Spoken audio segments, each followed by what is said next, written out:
Management system అనేది ఒక గొప్ప విప్లవాత్మకమైనటువంటి సంస్కరణ.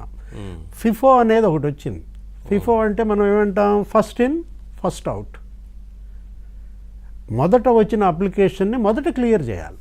ఇది ఎవరు, అది మామూలు అన్నిటిలోనూ జరిగేదే, ఒక దీనిలోనే అని కాదు. ఇప్పుడు నా బిల్లులు క్లియర్ చేయమని నేను అడుగుతాను, నేను పని పూర్తి చేసుకుంటాను, ఆ బిల్లుకు సంబంధించి అన్నీ ప్రొడ్యూస్ చేశాను. నాకు తర్వాత చేసిన పనులకు నా తర్వాత వచ్చినటువంటి వాళ్ళ బిల్లులు క్లియర్ చేసి నా బిల్లులు క్లియర్ చేయకపోవటం ఏంటది? ప్రాధాన్యత క్రమం కాకుండా వెనకొచ్చిన వారికి ముందు క్లియర్ చేస్తున్నారు అంటే మీ మిత్రులనా, మీ సన్నిహితులనా, లేకపోతే మీకు సంబంధించిన వాళ్ళు ఫోన్లు చేశారనా? ఇప్పటికీ తాడేపల్లి ప్యాలెస్ ఫోన్ ఏపీ ఫైనాన్స్లో మోగుతూనే ఉందా?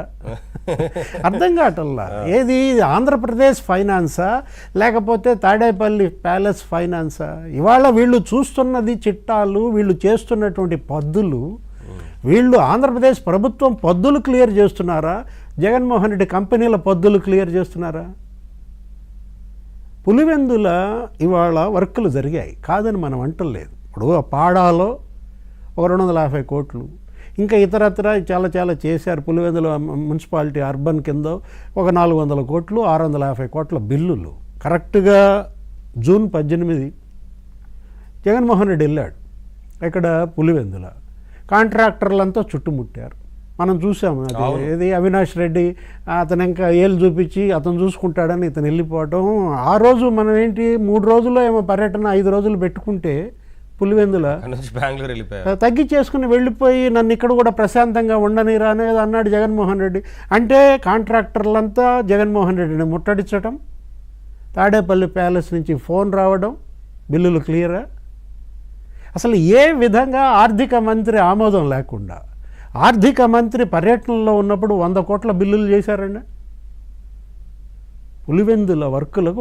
సరే, కడప జిల్లా ఇవాళ జిల్లాలో ఆ 100 కోట్ల బిల్లులకు ముందు జరిగిన బిల్లులు ఇచ్చారా?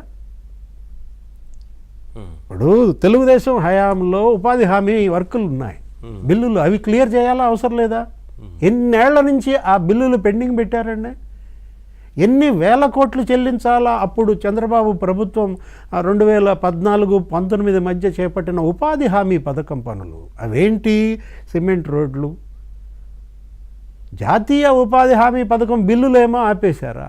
ఇన్నేళ్ళు వాళ్ళు అసలు మామూలు సుదీర్ఘ పోరాటం, న్యాయ పోరాటం, ఆత్మహత్యలు చేసుకునే పరిస్థితి నిజంగా అది రాలేదు. కానీ కాంట్రాక్టులలో ఆత్మహత్య చేసుకునే పరిస్థితిని క్రియేట్ చేసింది అప్పటి వైసీపీ ప్రభుత్వం. ఇప్పుడు వీటన్నిటికీ అడ్డుకట్ట వేయాలనే కదా, ఏది లంచాలు, ముడుపులు, పైరవీలు, వీటన్నిటికీ అడ్డుకట్ట వేయటం కోసమే ఆర్థిక శాఖలో సంస్కరణలు.